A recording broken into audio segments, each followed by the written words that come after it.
नमस्कार, जय जोहार। आप देख रहे हैं IBC 24। मैं हूं आप सभी के साथ रचना नितेश और breakfast bulletin good morning Chhattisgarh में आप सभी का बहुत बहुत स्वागत है। तो बारिश के साथ ब्रेकफास्ट और चाय की चुस्कियों के साथ आपके प्रदेश की हर बड़ी खबर से IBC 24 आपको करेगा अपडेट। और शुरुआत करते हैं हेडलाइंस के साथ। छत्तीसगढ़ के कई जिलों में तेज बारिश का दौर जारी। उफान पर नदी और नाले, कई इलाकों में भरा पानी। प्रदेश के 19 जिलों में भारी बारिश का अलर्ट। विधानसभा चुनाव के लिए AICC ने बनाई स्क्रीनिंग कमेटी। अजय माकन बने छत्तीसगढ़ स्क्रीनिंग कमेटी के चेयरमैन। टीम में CM भूपेश बघेल, कुमारी सैलजा और दीपक बैज भी शामिल। छत्तीसगढ़ में आज से शुरू होगा भाजपा का सुझाव पेटी अभियान। प्रदेश भर के नागरिकों से लिए जाएंगे सुझाव पेटी सभी क्षेत्रों में की जाएगी रवाना।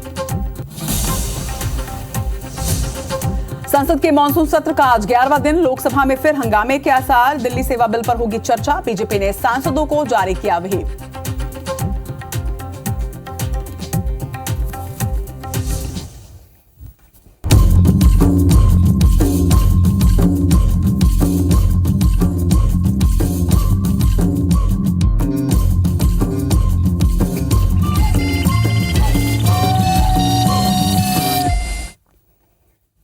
और हेडलाइंस के बाद चलिए सबसे पहले आपको आज गुड मॉर्निंग छत्तीसगढ़ में बताते हैं कि आज किन खबरों पर दिन भर रहेगी हमारी नजर। सबसे पहले विधानसभा चुनाव की तैयारियों से जुड़े अपडेट्स आप तक पहुंचाएंगे।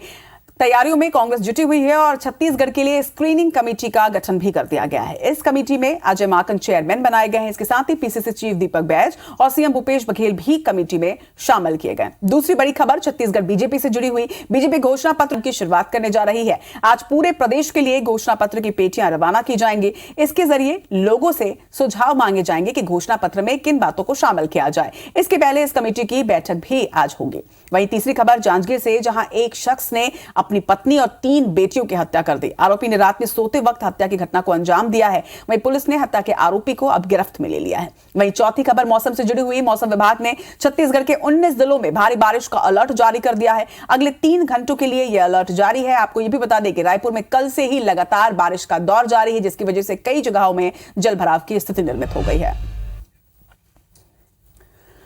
तो 4 बड़ी खबरों के साथ ही राजधानी पुलिस बिल्कुल एक्शन मोड पर है। आधी रात को एक विशेष चेकिंग अभियान राजधानी पुलिस ने चलाया, जहां पर असामाजिक तत्वों के खिलाफ कड़ी कार्रवाई की गई है। आपको बता दें कि 12 बजे के बाद अगर आप राजधानी रायपुर में घूमते पाए गए, बेवजह घूमते पाए गए, तो आप पर एक्शन भी हो सकता है। वहीं शराब पीकर गाड़ी चलाने वालों पर भी कार्रवाई की गई है। 10 जगहों पर चेकिंग अभियान कल चलाया गया। 20 से ज्यादा नशेड़ियों के खिलाफ पुलिस ने एक्शन लिया है। वहीं 100 से ज्यादा बिना वजह घूमने वालों पर भी कार्रवाई की गई है। CSP और DSP के साथ ही 70 से 80 पुलिसकर्मी इस अभियान में शामिल रहे और सघन चेकिंग यहां पर की गई। तस्वीरें भी आप देखिए, देर रात बारिश हो रही थी राजधानी रायपुर में, लेकिन राजधानी पुलिस जो है वो एक्शन मोड पे थी। लगातार चेकिंग अभियान चलाया गया। जो लोग बेवजह घूमते पाए गए हैं उन पर एक्शन लिया गया है, उनको समझाइश भी दी गई है। यानी अगर आप राजधानी रायपुर के हैं और 12 बजे के बाद अगर आप बेवजह घूमते पाए गए तो एक्शन भी हो सकता है, इसलिए आपको भी सतर्क रहना है। इसके साथ ही इस कवायद के जरिए अपराधियों पर नकेल कसने की एक कवायद है। राजधानी पुलिस जो है एक्शन मोड में नज़र आ रही है और रात का 2:30 बजा है और मैं खड़ा हूँ इस समय गंज चौक पे, जहाँ पे का ये नज़ारा है कि जो पुलिस अधिकारी और कर्मचारी हैं वो यहाँ पे वाहनों की चेकिंग अभी कर रहे हैं। फ़िलहाल इसका उद्देश्य की अगर बात करें, इस पूरी जो अभियान की, इसमें एक विशेष अभियान चलाया गया है। हमारे साथ बात करने के लिए हमारे जो CSP कोतवाली हैं योगेश साहू, वो हमारे साथ हैं। उनके साथ में यातायात के एडिशनल SP चौबे जी भी यहाँ पे तैनात हैं। हम उनसे पहले बात करने की कोशिश करते हैं। ये अभियान है, किस तरीके का अभियान है, कब से शुरू हुआ है और इसका क्या उद्देश्य है? ये 12 बजे के बाद से जो है अभियान जो है पूरे शहर में चल रहा है। इसमें हम लोग जो है मेन जो है जो ट्रिपल सवारी जो घूमते हैं, जो आवारागर्दी करते हैं, बेवजह जो तफरी करने के नाम से जो घूमते हैं, और जो ड्रंक एंड ड्राइव वाले जो रहते हैं इनको चेकिंग कर रहे हैं। 4 व्हीलर की भी पूरी चेकिंग की जा रही है, सारी को डिक्की चेकिंग की जा रही है और उस पर उस हिसाब से कार्रवाई कर रहे हैं। ये थे CSP कोतवाली योगेश साहू बता रहे थे कि जिस तरीके से जो अभियान है इसका मुख्य उद्देश्य के बारे में। हमारे साथ यातायात के एडिशनल SP चौबे जी भी हैं, सचिंद्र चौबे जी, वो उनसे हम बात करते हैं कि इसमें कितने जवान और अधिकारी इसमें यातायात के लगे हैं और क्या अभी तक कितनी कार्रवाई यहाँ पे हो चुकी है। देखिए, बेसिकली ये तो संयुक्त कार्रवाई है, पूरे ज़िले की कार्रवाई है। तो एक विशेष अभियान के तहत जो आपको जैसे सीएसपी ने सामने बताया भी, इसमें यातायात के भी बल इसमें लगा हुआ है और आने जाने वाले संपूर्ण गाड़ियों की चेकिंग की जा रही है और देखा जा रहा है हर प्रकार से गुंडा बदमाश मवाली तो नहीं है, कुछ अवैध सामान तो नहीं लेके जा रहे हैं और शराब पी के तो वाहन नहीं चला रहे हैं। तो ये अभियान जो है ये कब तक चालू रहेगा? अब चालू हुआ है, चालू रहेगा ये जब तक सुधार नहीं आएगी स्थिति में चलता रहेगा। फिलहाल अभी जिस तरीके से वरिष्ठ अधिकारियों की अगर बात करें तो ये इनको निर्देश जो है वो रात 12 बजे के बाद से सुबह 3 बजे तक का ये अभियान चलाने के लिए कहा गया और फिलहाल अभी इसमें बड़ी संख्या में ड्रिंक एंड ड्राइव के लोग मिले हैं, ट्रिपल सवारी यहाँ पे मिले हैं और अनावश्यक लोग भी यहाँ पे घूमते हुए यहाँ पे पुलिस को मिले हैं अभी, जिन्हें फिलहाल पुलिस में थाने में बैठाया गया है। कैमरामैन संजीव के साथ तहसीन जैदी, IBC 24 रायपुर।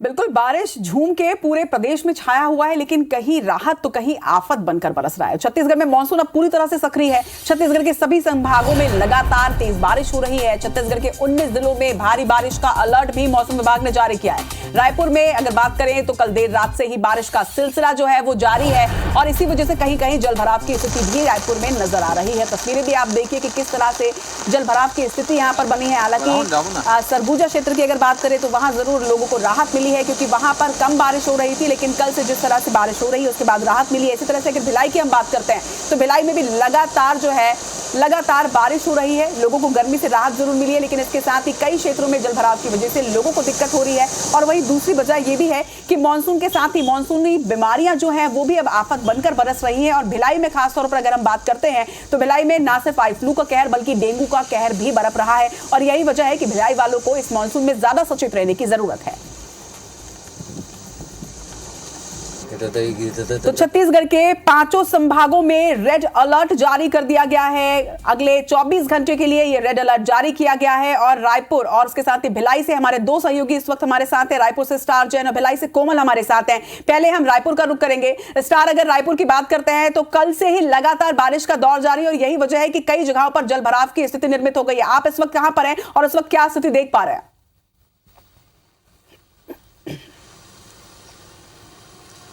देखिए, रायपुर की बात करें तो कल सुबह से ही लगभग 10 बजे से जो बारिश की झड़ी लगी है वो अभी भी झड़ी लगातार बनी हुई है और लगातार बारिश हो रही है। जहाँ तक अलर्ट की बात करें तो रायपुर के लिए भी मौसम विभाग ने जो 19 जिलों के लिए अलर्ट जारी किया है आज सुबह 3 घंटे के लिए हैवी रेनफॉल का, तो उसमें रायपुर भी शामिल है। मैं इस वक्त जो धमतरी का नेशनल हाईवे वहाँ पर खड़ा हूँ और मेरे पीछे देखेंगे तो नेशनल हाईवे में भी जाम हो गया है। कई जगह जो बारिश का पानी है वो भर गया है। पीछे दूर तक नज़र से आप देखेंगे तो हाईवे पे पानी भरा हुआ नज़र आ रहा है। ये हाईवे का हालात है। इसी तरीके से शहर के भीतर के भी रास्ते देखेंगे तो शहर के जो भीतर के रास्ते हैं उसमें भी जल भराव की स्थिति है और लगातार हालांकि तेज़ बारिश नहीं हो रही इसलिए निचली बस्तियों में पानी नहीं भरा है, लेकिन जनजीवन अस्त व्यस्त हो गया है। मार्केट जो सुबह से खुलने थे वो मार्केट नहीं खुले हैं। पूरी तरीके से सन्नाटा पसरा हुआ है क्योंकि लगातार बारिश हो रही है और मौसम विभाग जैसा कह रहा है कि रायपुर में आज दिन भर पानी गिरते रहेगा और फिलहाल 3 घंटे के लिए भारी बारिश का अलर्ट है। तो ये एक प्रकार से कहा जा सकता है कि रायपुर में भी जलमग्न की स्थिति है।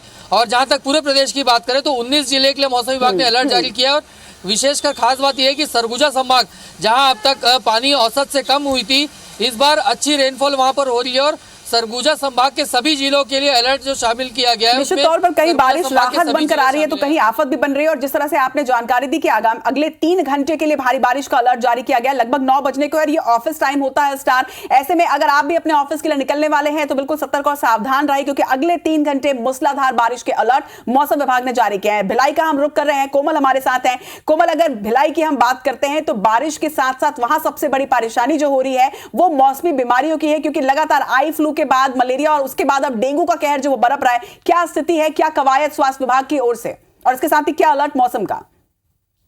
जी, मौसम का अलर्ट तो अभी 48 घंटे भारी बारिश का है और बात करें तो यहाँ पर पिछले 24 घंटे से लगातार बारिश हो रही है। मंगलवार रात से बारिश जो शुरू हुई है अब तक नहीं थमी है, रुक रुक कर लगातार बारिश हो रही है। और यहाँ पर भिलाई में जब डेंगू फैला हुआ है ऐसे में, तो बारिश के दौरान जो दवाइयों का छिड़काव हुआ था, स्वास्थ्य विभाग ने दवाइयों का छिड़काव कल किया था, उन जगहों में जहाँ डेंगू पॉजिटिव मिले थे वहां पर वापस दवाइयां धुल चुकी है, पानी में बह चुकी है। तो दोबारा स्थिति जस की तस है और आई फ्लू भी फैला हुआ है। और बारिश की वजह से यहाँ पर जो हम लोग प्रभावित हो रहे हैं, खासकर हम अंडरब्रिज की बात करें, यहाँ पर 20 वर्षों से बना हुआ दोनों अंडरब्रिज मोहरिया चंद्रा का और सुपेला अंडरब्रिज भर चुका है। लोग काफी परेशान होते हैं क्योंकि सुपेला रेलवे फाटक पर भी काम चल रहा है, तो लोगों को अब घूम कर आना पड़ता है। खासकर स्कूली बच्चे जो पटरी पार से जो बच्चे टाउनशिप में स्कूल की संख्या ज्यादा है और यहाँ पे बच्चों को जो साइकिल से स्कूल आते हैं उन्हें काफी दिक्कत होती है। और साथ में जो ड्यूटी में जाते हैं भिलाई स्टील प्लांट के लिए भी लोग इसी अंडरब्रिज का उपयोग करते हैं ड्यूटी आने के लिए, तो वहां भी लोगों को काफी दिक्कतों का सामना करना पड़ रहा है। और अगर बारिश कुछ घंटे और गिरेगी तो अंडरब्रिज में जो थोड़े बहुत लोग आवाजाही कर रहे हैं वो भी अब बंद हो जाएगी। चलिए, आप दोनों भी अपना अपना ख्याल रखिए क्योंकि रायपुर और भिलाई दोनों ही जगहों में रेड अलर्ट जारी किया गया है। और तमाम जानकारी के लिए आप दोनों का बहुत बहुत शुक्रिया। छत्तीसगढ़ में लगातार बारिश से नदी और नाले भी उफान पर हैं। बता दें, सूरजपुर में लगातार 2 दिनों से बारिश हो रही है और बारिश की वजह से धुर गांव में पुल के ऊपर से पानी बह रहा है और ऐसे में ग्रामीण जान जोखिम में डालकर नदी पार करते नजर आ रहे हैं। तो वहीं सरायपाली की अगर हम बात करते हैं तो यहां पर भी तेज आंधी के साथ बारिश हुई है। तेज आंधी तूफान से कई पेड़ गिर गए हैं, जिससे सरायपाली सरसीवा हाईवे बाधित हुआ है। 2 तस्वीरें आपके सामने सरायपाली और सूरजपुर की, और ये तस्वीरें सिर्फ 2 जगह की नहीं बल्कि कुछ इसी तरह की तस्वीरें कई जगहों से सामने आ रही है। कहीं पेड़ गिर रहे हैं, कहीं पुल के ऊपर से पानी बह रहा है। लेकिन एक चीज जो पूरे प्रदेश में या कहीं के पूरे देश में कॉमन है वो है लापरवाही। लापरवाही की तस्वीर हर जगह से इसी तरह की सामने आ रही है और लगातार हम आपसे ये अपील भी करते आ रहे हैं कि जान आपकी है, इसे जोखिम में ना डालें। जरा सी लापरवाही कभी भी भारी पड़ सकती है, कृपया ऐसा ना करें।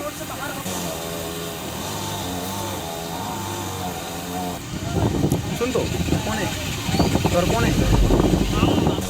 छत्तीसगढ़ के सरकारी कर्मचारी लगातार केंद्रीय कर्मचारियों के समान भत्ते की मांग कर रहे थे और अब उनका इंतजार आखिरकार खत्म हो गया है। सरकार ने बढ़े हुए एचआरए और डीए देने के आदेश जारी कर दिए हैं। राज्य सरकार के कर्मचारियों को अब केंद्रीय कर्मचारियों के समान ही 42% यानी 42% का महंगाई भत्ता दिया जाएगा। इसके साथ ही 6वें वेतनमान के अनुरूप आवास भत्ता भी मिलना शुरू हो जाएगा। आपको बता दें कि वित्त विभाग के दोनों ही आदेश कल जारी कर दिए गए और इस खबर के बाद प्रदेश के कर्मचारियों में खुशी की लहर है।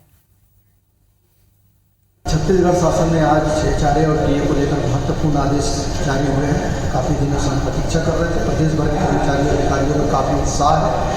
पूरे छत्तीसगढ़ कर्मचारी अधिकारी फेडरेशन की तरफ से, संयुक्त मोर्चा की तरफ से मैं माननीय मुख्यमंत्री जी को धन्यवाद ज्ञापित करता हूँ।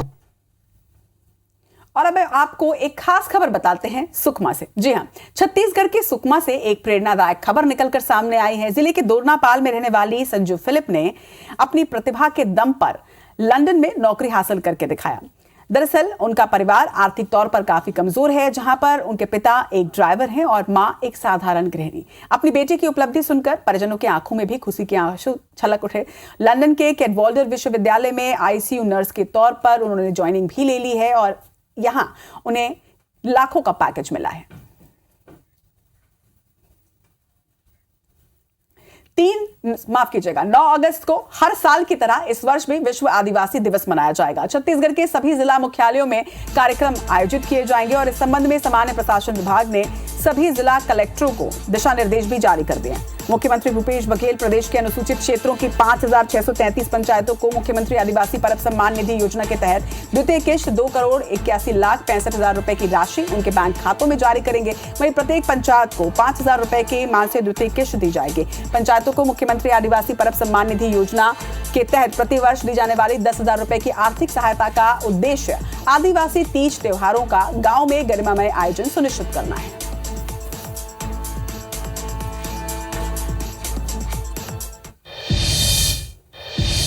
गुड मॉर्निंग छत्तीसगढ़ में फिलहाल इतना ही, लेकिन 9 बजे तक की दूसरी बड़ी खबरें देखिए मेरी सहयोगी आकांक्षा पांडे के साथ। मुझे दीजिए इजाजत, नमस्कार।